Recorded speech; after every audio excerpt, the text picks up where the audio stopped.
আল্লাহর হুকুম দিন তাই দানো শেষ লই আইতা পারো তোন লিখিত রক্ষ ফাঁস আমরা তো আশা দিয়ে বইতাছি রে আমরা ফাইতাম আর আমরা জান দিতাম কিতা মাতুই না আপনি।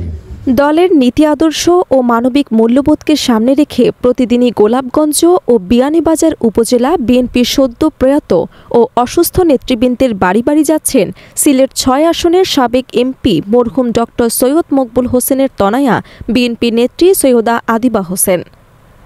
যার ধারাবাহিকতায় অসুস্থ রোগীদের খোঁজখবর নিতে রবিবার দিনের শুরুতে ছুটে যান গোলাপগঞ্জ উপজেলার সদর ইউনিয়নের শিক্ষক মহিবুদ্দিন আহমেদ এবং বিয়ানীবাজার উপজেলার আলীনগর ইউনিয়নের বিএনপি নেতা শাহাবুদ্দিনের বাড়িতে।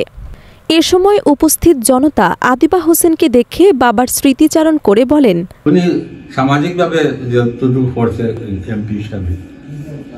আর কোনো এমপি দ্বারা এটা হয় না। অনেক মন্ত্রী এমপি হয়েছেন কিন্তু কোনো রাস্তার দিকে খেয়াল নিছেন না। ফার্স্ট ডক্টর সৈয়দ মকবুল হোসেন লেসুমিয়া সাহেব নির্বাচনের আগে এসে আমাদের সাথে ওয়াদা করে গিয়েছিলেন যে যদি আমি নির্বাচিত হই ফার্স্ট স্কিম আমি আপনাদের এই পরিগ্রাম সাপা রাস্তায় প্রেরণ করব। তিনি ওয়াদা তিনি সত্যিকার পূরণ করছেন এবং জয়ী হওয়ার পর আমাদের রাস্তা কমপ্লিট করে দিয়েছে। এরপর রাতে বিয়ানীবাজার উপজেলা স্বেচ্ছাসেবক দলের যুগ্ম আহ্বায়ক আবিদুর রহমান চৌধুরী শিপুর ভাই মরহুম শাহাবুদ্দিন চৌধুরীর বাড়ি যান এবং সাবেক প্রধানমন্ত্রী খালেদা জিয়ার সুস্থতা এবং মরহুমের রুহের আত্মার মাগফিরাত কামনা করে মোনাজাত করা হয়।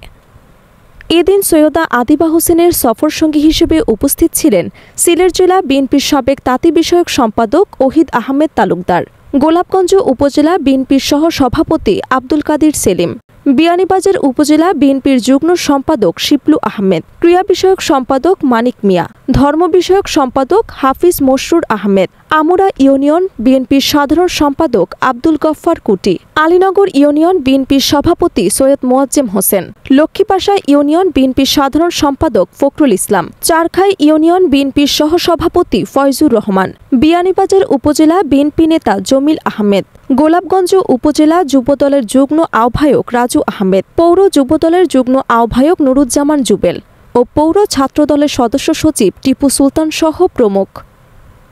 শম্পা ইসলাম নীলা, জি ভয়েস 24।